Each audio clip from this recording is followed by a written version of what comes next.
We're done. Okay, let's see. Project image. Does it work? Does it work? Does it work? Yes!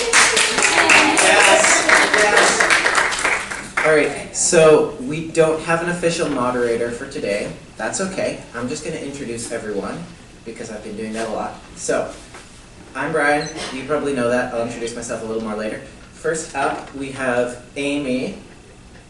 Actually, I'm going to just let you introduce yourself because you know more about yourself than I do. So, have fun. And this is Amy, everyone. Okay. It's on. Okay. I'm just making sure, because I'm not a loudspeaker. But, hi, my name is Amy DeVos. You will probably know me more as the person who runs the Tumblr blog Asexuality Resources. It's basically a blog to reach out to the people who aren't as aware of asexuality, so we use graphics to reach out using tags and help answer simple questions about asexuality, also making viral images to help spread our reach.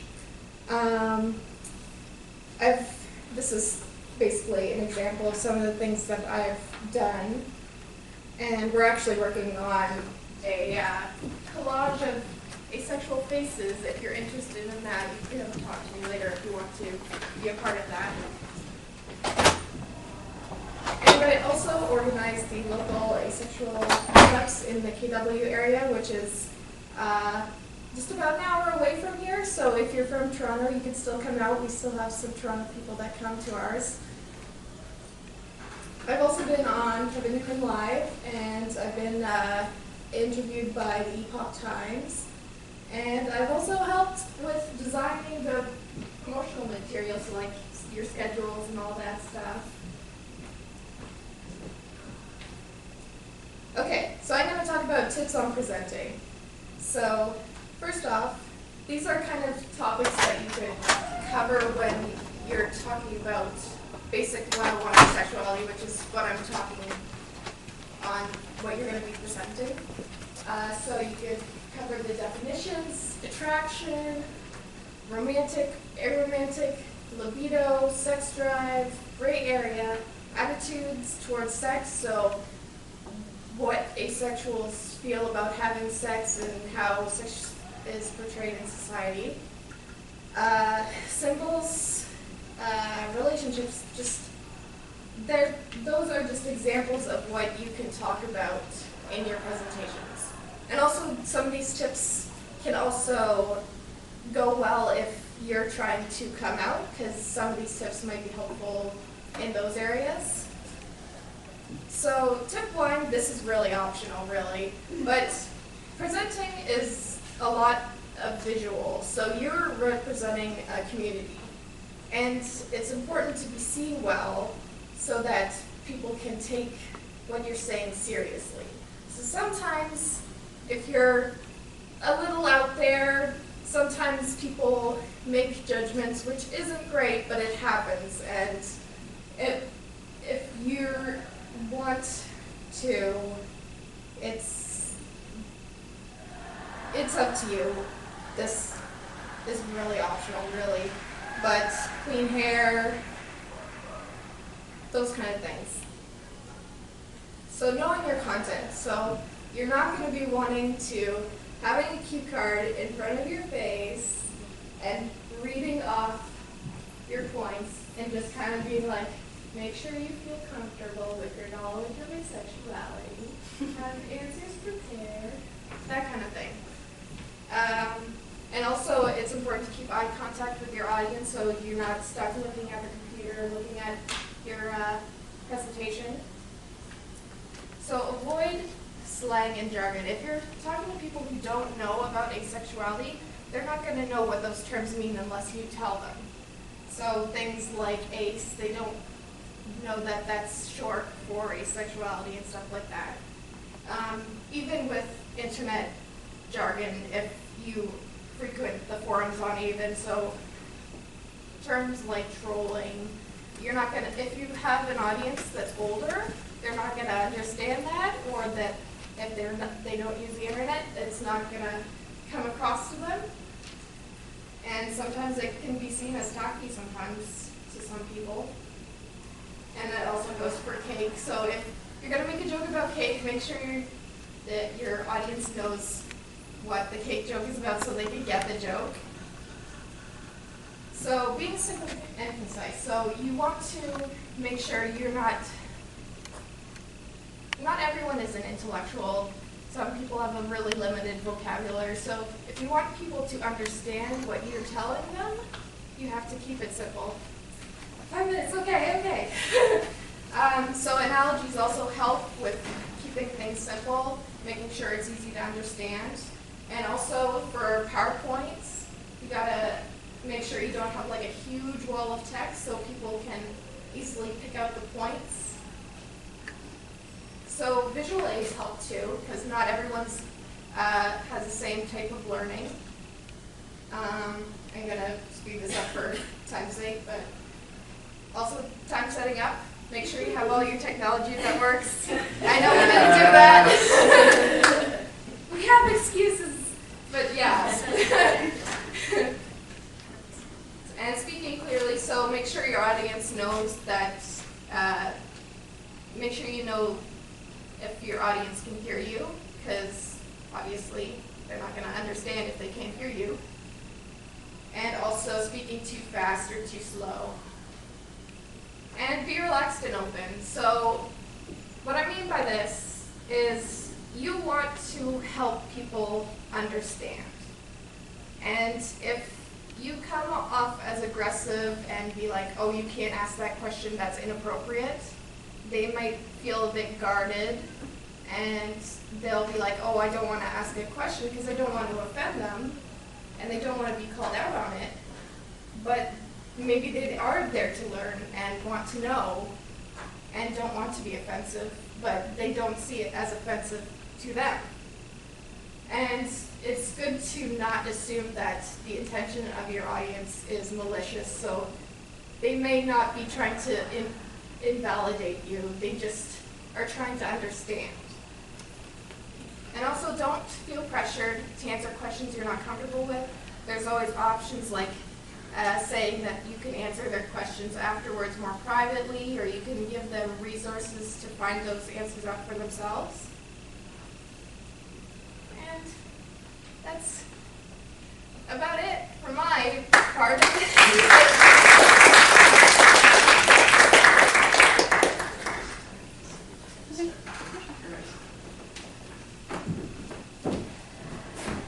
Hi everyone, I'm Brian. You probably know me by now. I've been around. So yeah, I have a PowerPoint too. You can blame me for the technical difficulties. I don't know if, just blame me. I don't know if it was my fault, but yeah. Okay, so I have a PowerPoint for you today, and I actually used a custom font, not expecting to use a laptop other than my own. But I installed it, so we'll see if it works. Yeah. It's going to be fun.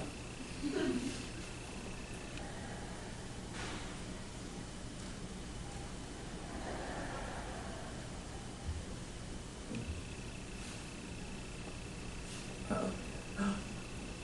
There we go. So, today, as you can see, I will be talking about connecting to an audience. Here's a little presentation summary. So I'm going to begin by talking about my background, what I've done for visibility in education.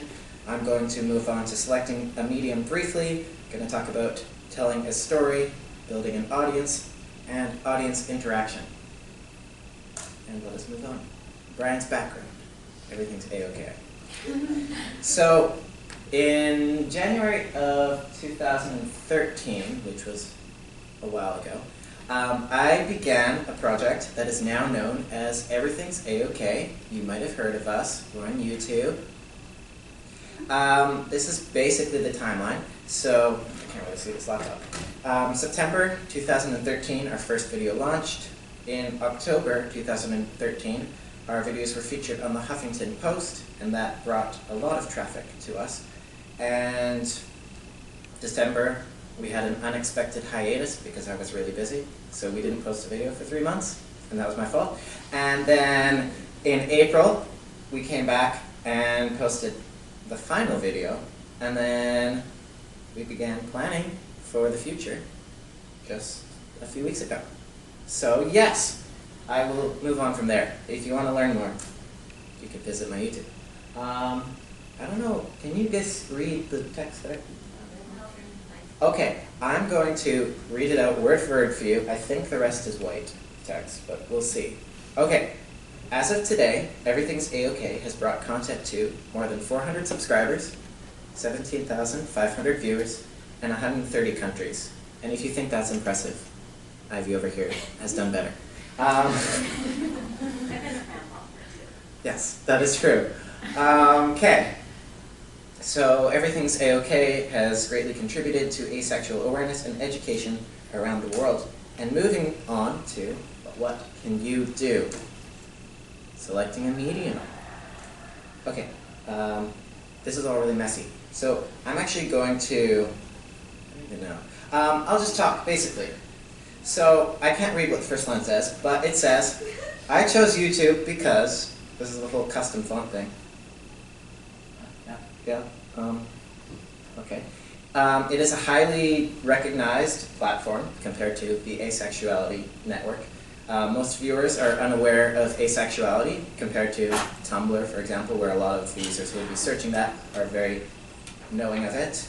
Content is easily discovered, unlike sites such as Facebook. I don't know if it's easily discovered, I don't really use Facebook. Content length allows for sufficient information, unlike Twitter where you have 160 characters, and I don't know how you're going to educate a lot about asexuality in 160 characters. But yeah, so that's why I chose YouTube, but choose what works for you. And then make accounts on every other social network site to promote yourself. Alright, so, and if you want to learn more about choosing mediums, Ivy is going to be talking about that as well. Perfect. So, telling a story, creating engaging content. Storytelling remains a highly effective method of communication with your audience. Effective stories can convey journeys, can convey overcoming obstacles, fictional narratives, and inspiration. Sharing your story allows your audience to connect with you, gives credibility to your material, and all people overcome obstacles. Viewers relate well to these stories. Viewers love stories about overcoming obstacles. Viewers may be experiencing those same challenges right now and may be inspired to solve their own. 5 minutes? Okay, 5 minutes. Fictional stories can convey issues in an entertaining way. People yearn to be inspired, and they crave the feeling of knowing that the impossible is possible. Maybe. Yeah. I like when we get to the late gray sides because you guys can actually read those. Perfect. So next, audience interaction. Building a community. Interacting with. I'm sorry.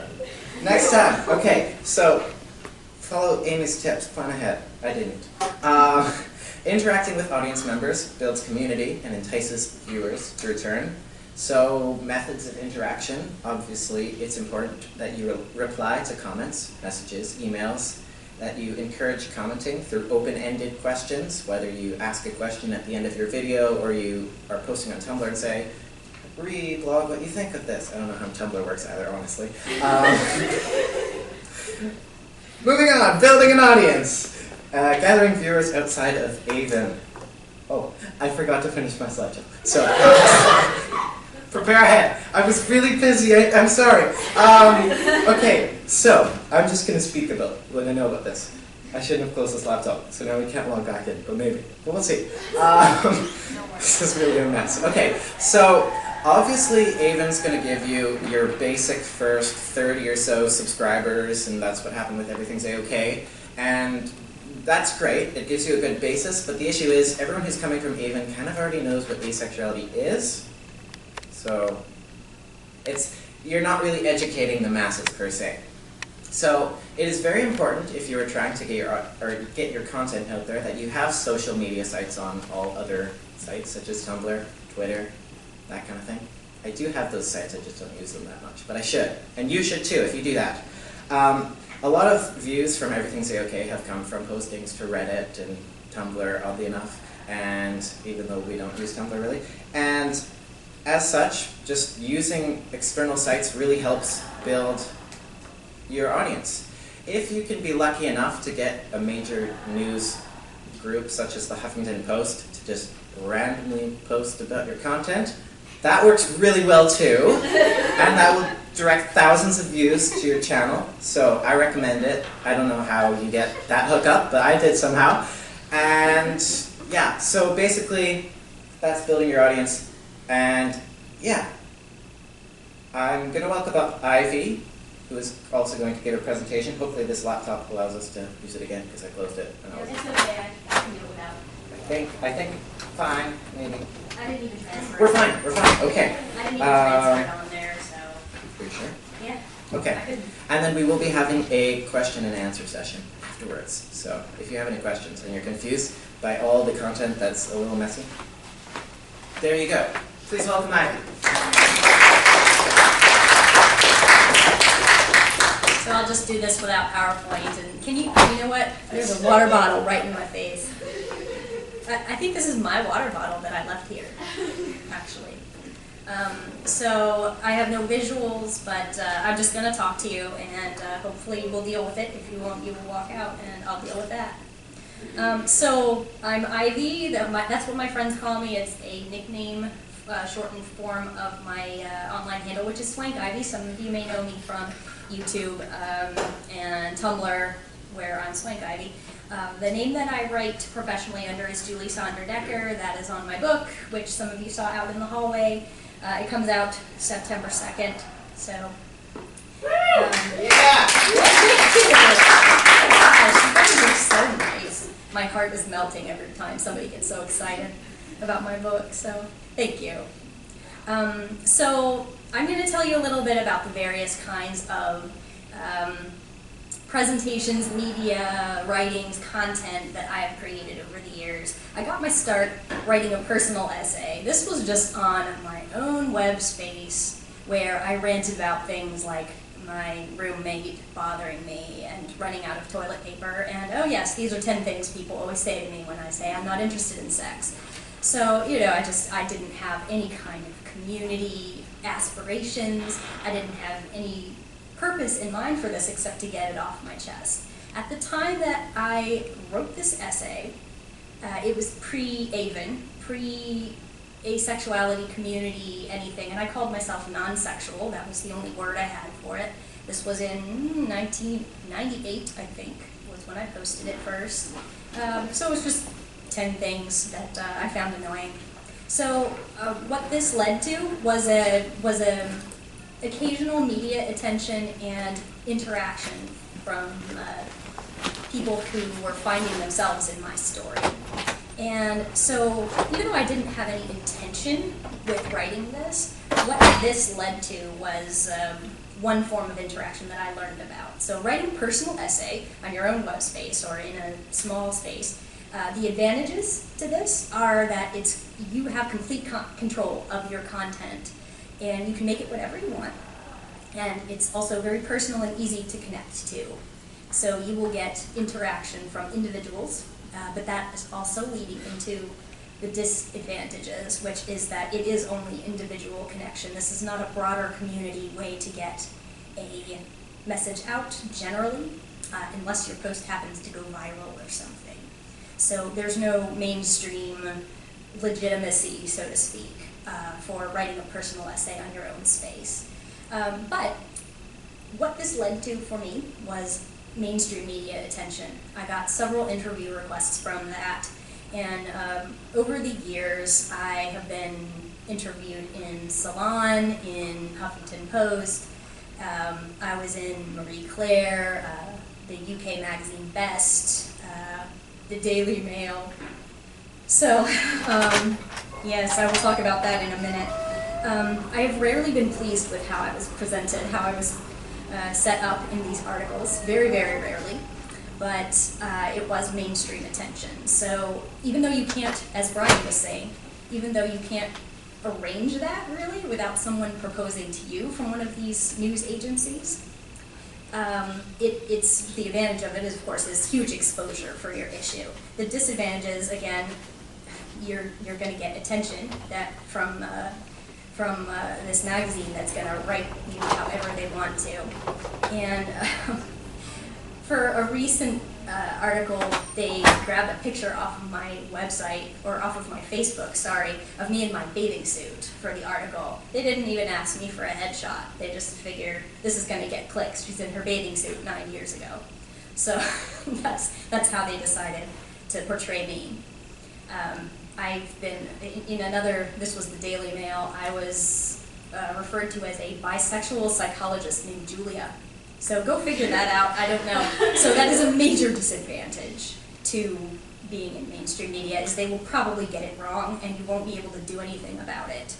And on top of that, when mainstream media attacks this issue, it is almost always very, very basic coverage.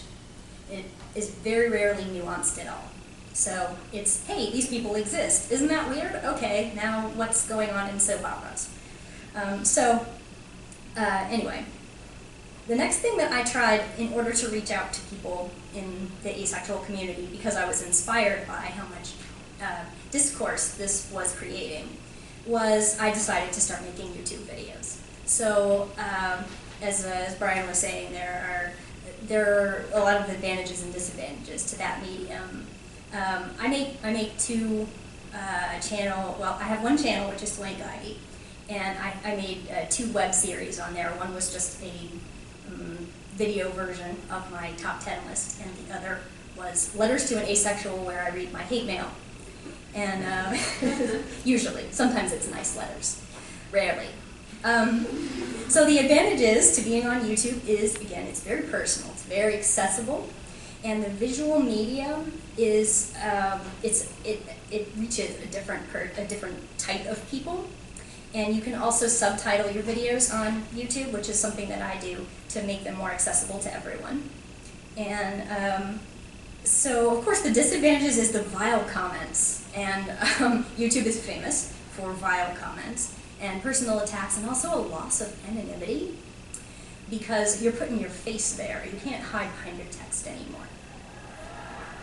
So, moving on, articles. I have written some short articles, and they were accepted for publication in various magazines. I've written for Good Vibrations. I have one coming up in the Toast, which is pretty great. And the advantages to that is that it makes the topics kind of seem more legitimate if somebody else besides you is running a story on it. So then also you can go into detail on nuances that aren't covered before. My piece that's going to be in the Toast is on the intersection of femininity and asexuality, being a female person in such a sexual world. So, I've also written about sexual fluidity and how it intersects with asexuality. These are topics that you're not going to see mainstream media covering. So the disadvantage to writing articles and getting them published is you don't have any engagement with your readers, really, unless there are comments on the article, which not all articles support. And you usually can't amend your content once it's published. You can't get it deleted. You can't do anything about it once it's out there. So also blogging is the next thing that I tried. I do Tumblr. My blog is Everyday Ignorance, and I share a mixture of personal content and bouncing off of other people's content. So the advantages to that are very similar to writing the personal essays like I did in the 90s. The engagement with your followers is easy, the content is more personal, and it sounds kind of strange, but it is less subject to scrutiny. Fewer people are going to nail you to the wall if you get something wrong. And also it allows your other blog authors to piggyback on what you're saying, and especially on Tumblr, you get these reblogs and things like that, so we can have actually a discussion. And the disadvantage is anyone can blog, so anyone can blog. And and that's, I think it's a wonderful thing that anybody can say anything, but the stuff that people tend to be saying on blogs is not going to be, it's not going to be respected as authoritative, which is not necessarily a bad thing, but you think about that when you decide how you're going to put your message out there. And lastly, of course, my book, writing books on the subject. So this is my upcoming book. The publisher is Carol Books. It's an imprint of Skyhorse Publishing. It'll be out September 2nd. And of course, the major advantage to writing a book on a topic like this is that it greatly increases the perceived legitimacy of the topic, especially for the older generation who sometimes thinks if you have to go on the internet to get this content, it cannot be legitimate.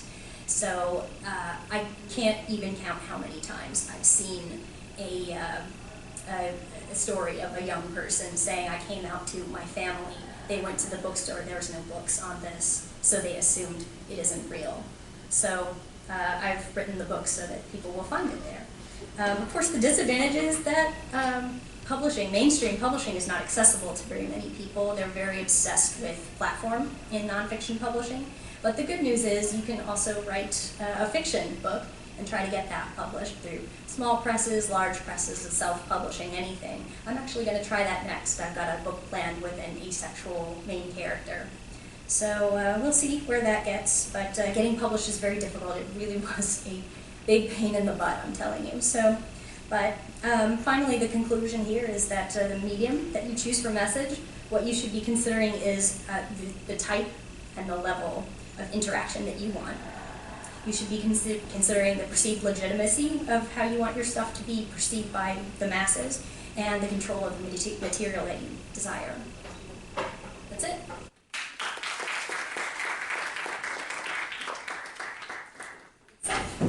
Thank you, Ivy. So we're going to move into kind of panel forum so that you can ask questions and we can discuss. I think it would probably be best if we all brought a chair up. I think we have chairs here. And there's not very many of us, so we probably won't use the mic. If you can't hear us, feel free to move up further. And that would be excellent. We have a few chairs. Perfect.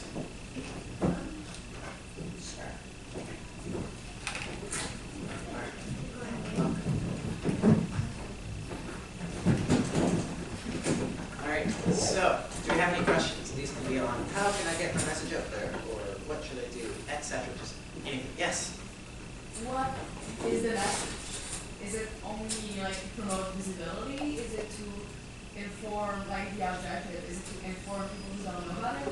Is it to help people who might be asexual to discover themselves? Or is it like a mix of all of that? And if so, like what type of content is more appropriate to each different goal you can have? Oh, well, I was just saying it depends on who you are, what your interests are, because if you're interested in it, other people are going to be more interested in it. The more enthusiastic you are, the more they're going to be receptive of it. So it depends who you are, what you want to say, and just go with what you want to put out there. Yeah. The message is all of the above, really, honestly. If somebody who is asexual or thinking they might be asexual thinks that something is important, they can and should say it if they feel comfortable doing so. Ideas that we've tried to get out there are, of course, like you said, visibility and helping people discover themselves, but also to have a wider discussion about what is intimacy and how do we determine how romantic relationships work. We're engaging also with queer communities, with transgender communities, all kinds of communities that are getting a bigger voice in today's society. So I think that's what we need to keep in mind, is that there is no one asexual message. So it's all of us. Great. Yes? I missed the panel on asexuality and ethnicity because it was very harsh, but I wanted to ask your opinions on how, like personally I see white faces overrepresented in asexual communities, and I want to know why that is. I don't think asexuality is a white phenomenon whatsoever. I think it's just we're not reaching the demographics that need to be reached, and I'm wondering how, as a white person, I can do that and engage people of color without, being imposing. Okay, so as why asexuality is very largely white people are on the face of asexuality. The reason is asexuality is a very Western concept, so it's mostly seen within Canada, the States, Western Europe, and in those populations there aren't, it's a very minority of people are people of color, so whereas the majority of people are white. So just because of that, the majority of asexuals who are identifying as asexual are white. Now, I do agree that we should be looking at intersectionality and how being a person of color relates to asexuality and all of this, but I think just because there are so many white people, white people are probably going to dominate the media for a while, and things will shift as there's more education, visibility, and all that.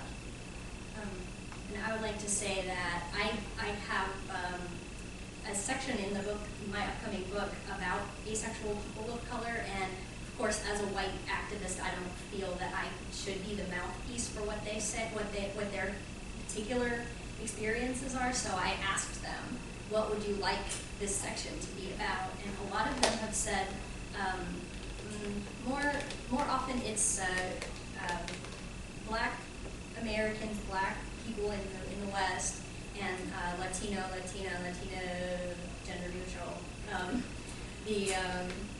You see a lot of over-sexualization of those populations, and their sexuality, when they come out as asexual, is often interpreted as a reaction to that rather than an intrinsic expression of who they are. So it's unfortunately, there's a loss of safety that some of them have that more white people don't have as much of a possibility of a loss of safety when they come out, because they alienate themselves from their communities. And in general, when you're already part of a population that is marginalized for a racial issue, then being another kind of population that is also marginalized is a double whammy, and it is more risky, it is more uncomfortable. And that's what a lot of them said to me. And also, there are groups of people like South Asian populations and sometimes Eastern Asian populations they're desexualized and they're assumed to all be asexual by Western people. So this misunderstanding of everything about them applying to their ethnicity in the context of sexuality makes it more complicated to be asexual, and to be a voice for it is it's more, there are lots of intersectional issues and fewer people willing to risk it, and also inside of the community we are not necessarily as welcoming, and yes, we as white activists need to work on that, absolutely. So Anyone else? Questions?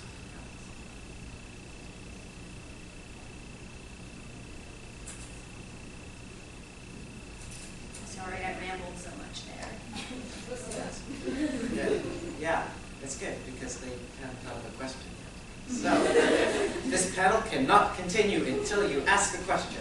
If anybody has a question about like any of our content that we've created or anything, you can ask that too. Yeah. I have a second question about how do you walk the line? Like I know one of you mentioned, not answering questions that you feel are too personal. But as the face of an issue, how do you walk the line between what is appropriate to ask in an interview or in like a conversation and what you feel needs to be expressed for the people? So I personally haven't done any live interviews, although they're in the planning at the moment. As far as uncomfortable questions go, if the interview is pre-recorded, that's excellent because you can say, well, I don't want this to be in there, and then they can cut it out. If it's live, however, it's often an option to speak just generally, not personally to yourself, but to asexuality in general. So say the interview asks you, well, do you masturbate? And you are uncomfortable with disclosing that. You can say, well, portions of the asexual population do, some don't, and it depends on many factors such as libido, sex drive, that kind of thing. So there are ways to walk around those questions without answering them directly. Did either of you want to comment on that? You pretty much said what I would have said. Great. Anyone else? Yeah. Sorry, I was going to add to that, but I would advise anybody doing an interview, so it's a good idea to make a list of sort of the questions that you'd really not like to come up. Like, question, I mean, that's actually almost the worst question you can get, do you masturbate, because it really puts you on the spot, and you can't, I mean, it's very difficult to give an answer. That's a pretty good way, but yeah, so I would advise you to kind of think about the worst thing that can come up and work out what you're going to say to that, but apart from that, you know, just be yourself and go for it. David J. got asked, do you have sex with yourself? I'm with you. Somebody asked him that. You had a question? Yeah, is there anything, we have sort of a standard 101 presentation that we tend to give either on a small scale or a large scale. I'm wondering if there's anything you think we should be sort of challenging or changing about the information that we choose to present in 101 sort of presentations. That's very interesting. Take it. I can, if you don't want. If you don't want to take it, I will take it. Okay, so with the reason I believe, the reason we have that whole Asexuality 101 thing set up is because asexuality is so unheard of to so many people that even the concepts of not experiencing sexual attraction and experiencing romantic attraction in comparison to that are very, very new to some people and very difficult to understand.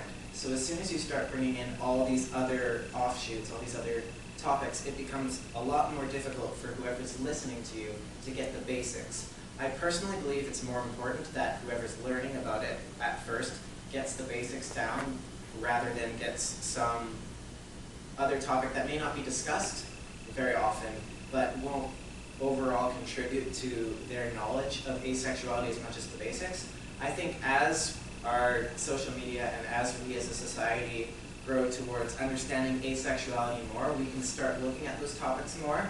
But for the time being, I think there is a reason that we have the Asexuality 101, and I think that it is a good thing that we have it. But we were actually talking a little bit about it in the aromantic session, and someone brought up a really good point. Was it for people who don't understand it? It's important to go slowly, so be repetitive and just small doses at a time, and then once they're comfortable with that, then you can start. They'll start asking questions, and you like to more elaborate discussions, and you can give them those answers again slowly. And I would like to say, and by the way, great dress. Really like that, 8 colors. I made a video a while back called Asexuality and Overview. And somebody commented, oh, so, okay, heterosexuality is attraction to the opposite sex. And I don't use opposite, I like to say, different than, but they said opposite. And then they said, and homosexuality is to the same. So, but asexuality is, watch this 15-minute video, run away. So he was suggesting it's too complicated and that we're ridiculous for expecting them to understand all of these things in my overview. But the first sentence was, most people define asexuality as a lack of sexual attraction. And I even say, that's it. So that was a disingenuous way to frame what I was presenting there. But yes, I think that if say being asexual was the standard and not being asexual was not standard, how would they 101 that? Like, it would be so complicated to explain everything. So we're not any more complicated than they are. It's just that they have shorthand and we don't have it yet. So now that we know what our shorthand is, I think we can use those terms, make them clear what they are, and try to conceive of how we would tell somebody about asexuality. Like if somebody was non-asexual, how what would be their points? You know, try to simplify it that way. And I think I don't really know quite how to answer your question, because it seemed like you were asking for specifics on what should we cover as one-on-one material. And I think what we just probably ought to do is listen to the questions that we get and start incorporating those into materials. If it's almost always, we get this question right after we post it. So that's kind of, I would let the people who want to know guide our progress on that. That would be my advice. Anyone else? Yes. Is there any medium that you feel is underutilized that could have potential for education and disability for asexuality? I don't know who's doing The problem with Twitter is that it's so short form, and it's really hard to get something trending, and it's just harder to reach more people using that platform. So that's probably the one that's very underwhelming in terms of covering asexuality. But Are there any that you know of that you were wondering if we don't use, or just throwing that out? I didn't have anything in mind. There's Okay. I said YouTube and Tumblr, and you were talking Right. about webcomics earlier, and I know I've Yeah. seen a lot of webcomics. Webcomics. Something yes. that I haven't seen personally is postings to Instagram. Granted, I don't use Instagram, so I don't know. But from what I can tell, I don't use a lot of social media. I'm really bad at it. I'm trying, because I know it's important. Instagram is a very, very popular social network. I believe it has several million users, regular users, and I don't think anyone's taking use of that. Obviously, it's difficult to spread a lot of asexual awareness with an image and a short text caption, but I think even just putting the visibility out there, that could be a medium that hasn't been explored yet. You're doing that. yeah, basically. Oh, wonderful! Well, Okay, not so we on are. Instagram, Right, but you're creating these viral graphics. Okay, so It's an image. if someone wants to put those on Instagram, I don't know if that's how it works. But yeah, Tumblr's the art of Tumblr I've found is that visuals spread farther and are more interesting to people than a wall of text or like an essay or things like that, because it takes a long time and effort to put into reading an essay about asexuality when they could just see an image and it's right to the point. My stuff gets reblogged with the tag long posts all the time. Too long to read.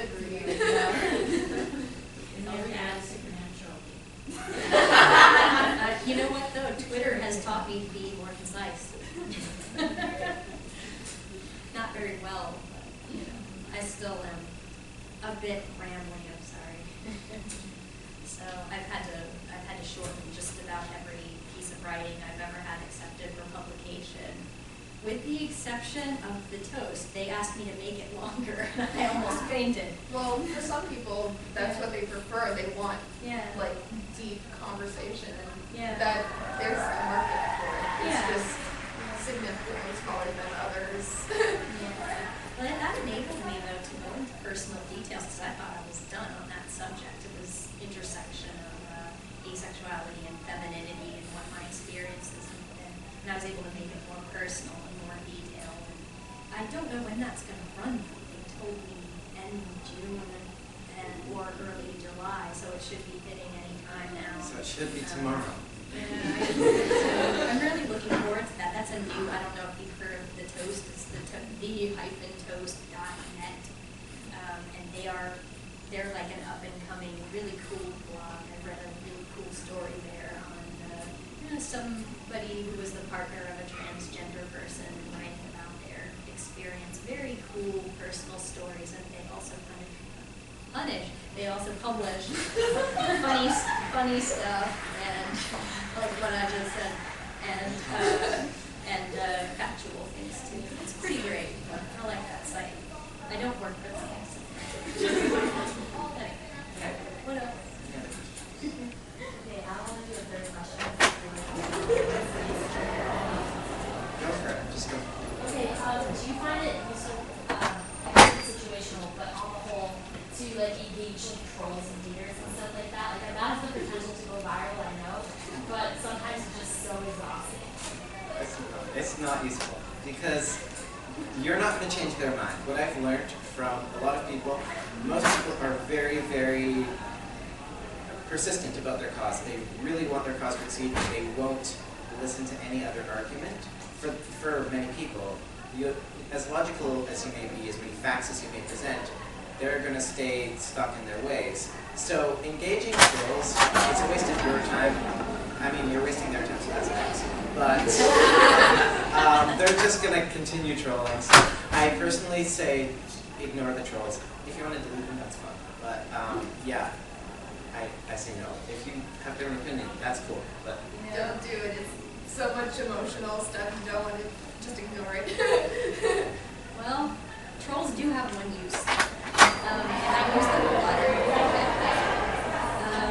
When I read my hate mail, which sometimes it's from a troll, and sometimes it's from somebody who's really just that hateful. Sometimes it's hard to tell the difference.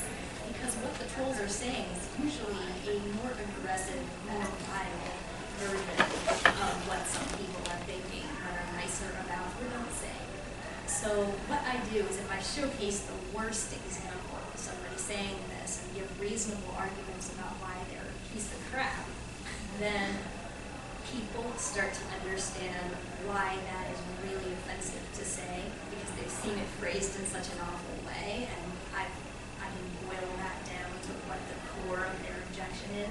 But yes, there is a point where you need to protect yourself if it's too exhausting, and there is a point where you don't want to let those people have a voice for dominating your material and commenting or trolling you. I've had quite a few large-scale trolling attacks on my material, and it's no big deal. I don't recommend it. right there. In terms of intersection between what you do on the internet and your personal life, how has one affected you? Like how has like the stuff you do on the internet has affected your personal life, and how has your personal life, like maybe giving material or stuff like that about it? I think I've answered a lot, so you have answered. Yeah. We need to wrap up. Okay. Right on. We can answer that later. Right? We're wrapping up though. That's nice.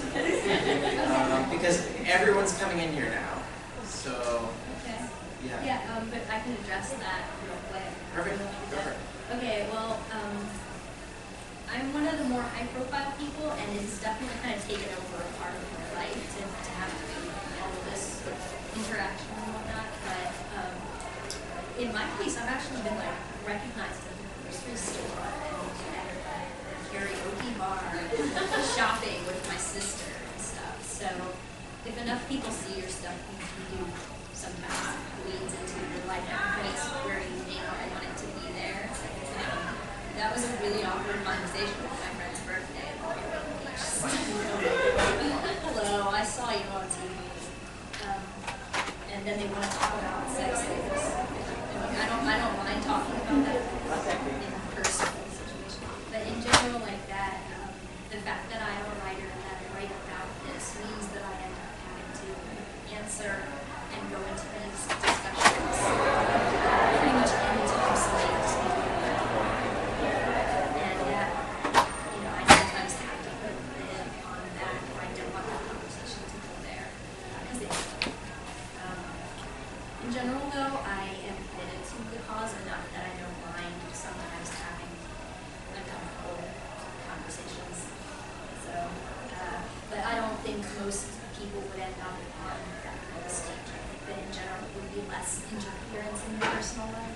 I just don't know.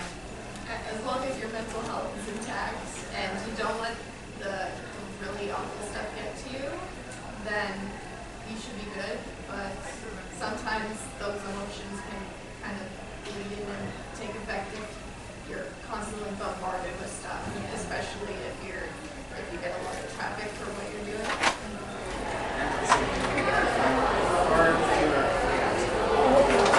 That is it. Session where everyone's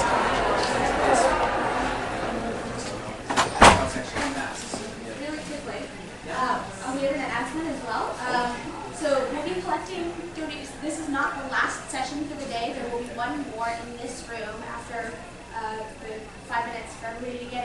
But for all of you who are leaving now, and some of you are, we'll be collecting donations down at the main registration area, and these donations are going to go towards future visibility and attention efforts, including fundraising for survey costs or pamphlets, future pride parades, or conferences like this. So if you're interested in donating, those boxes will be downstairs in the registration area, but it's you can donate if you want, or if you don't want, that's cool. Your attendance is more than welcome, and so yeah, that's it for our announcement.